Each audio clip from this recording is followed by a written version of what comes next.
নমস্কার, আপনারা দেখছেন নিউজ নোভা বাংলা। আজকের বড় খবর, ভোটের বাজারে নতুন চমক। রাজ্য সরকারের যুবসাথী প্রকল্প নিয়ে বড় আপডেট। অনেকের ফোনে মেসেজ এসেছে কিন্তু অ্যাকাউন্টে টাকা ঢোকেনি। এই নিয়ে বাড়ছে দুশ্চিন্তা। কি হচ্ছে আসলে?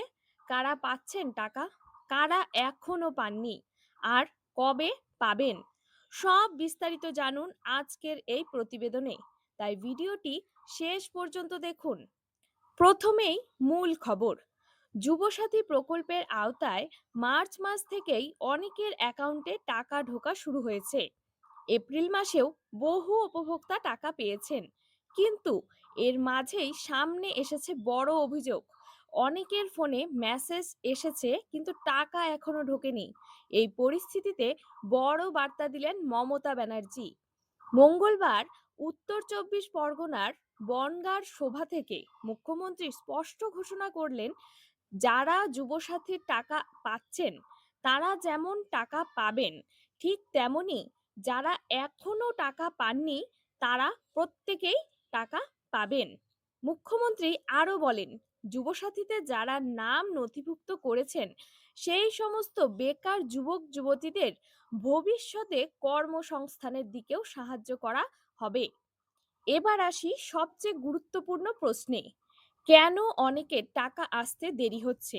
প্রথম কারণ, অনলাইন আবেদন। যারা অনলাইনে আবেদন করেছেন তাদের ডেটা সরাসরি সিস্টেমে আপলোড হয়ে যাচ্ছে, ফলে দ্রুত ভেরিফিকেশন হচ্ছে, তাই তারা আগে টাকা পাচ্ছেন। দ্বিতীয় কারণ, অফলাইন আবেদন। যারা অফলাইনে আবেদন করেছেন তাদের ফর্ম আগে সিস্টেমে আপলোড, তারপর যাচাই।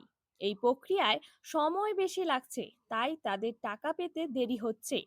তৃতীয় কারণ, জেলা ভিত্তিক যাচাই।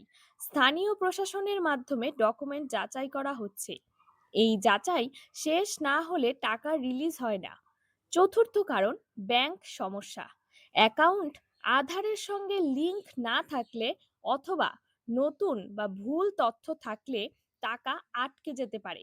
পঞ্চম কারণ, টেকনিক্যাল সমস্যা। সার্ভার বা সিস্টেম আপডেটের কারণেও দেরি হতে পারে। এখন প্রশ্ন, যাদের মেসেজ এসেছে কিন্তু টাকা ঢোকেনি তারা কি করবেন? প্রথমত, আতঙ্কিত হবেন না, কারণ ধাপে ধাপে টাকা পাঠানো হচ্ছে। দ্বিতীয়ত, নিজের আবেদন স্ট্যাটাস চেক করুন, ভেরিফিকেশন সম্পূর্ণ হয়েছে কিনা দেখুন।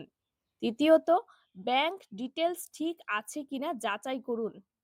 চতুর্থত, প্রয়োজনে ব্লক অফিস বা মিউনিসিপ্যালিটির যোগাযোগ করুন। এবার আসি আরেকটি বড় আপডেটে, লক্ষ্মীর ভান্ডার নিয়েও বড় ঘোষণা করেছেন মমতা ব্যানার্জি। যারা নতুন করে আবেদন করেছেন তারা খুব শীঘ্রই টাকা পেতে চলেছেন। এর মানে একাধিক প্রকল্পে একসঙ্গে টাকা দেওয়ার কাজ চলছে, আর সেই কারণেই কিছু ক্ষেত্রে দেরি হচ্ছে। সবশেষে সবচেয়ে গুরুত্বপূর্ণ কথা, যুবসাথীতে যারা আবেদন করেছেন তাদের প্রত্যেকেই টাকা পাবেন। এটা মুখ্যমন্ত্রীর সরাসরি আশ্বাস। তাই গুজবে কান দেবেন না, সঠিক তথ্যের ওপর ভরসা রাখুন।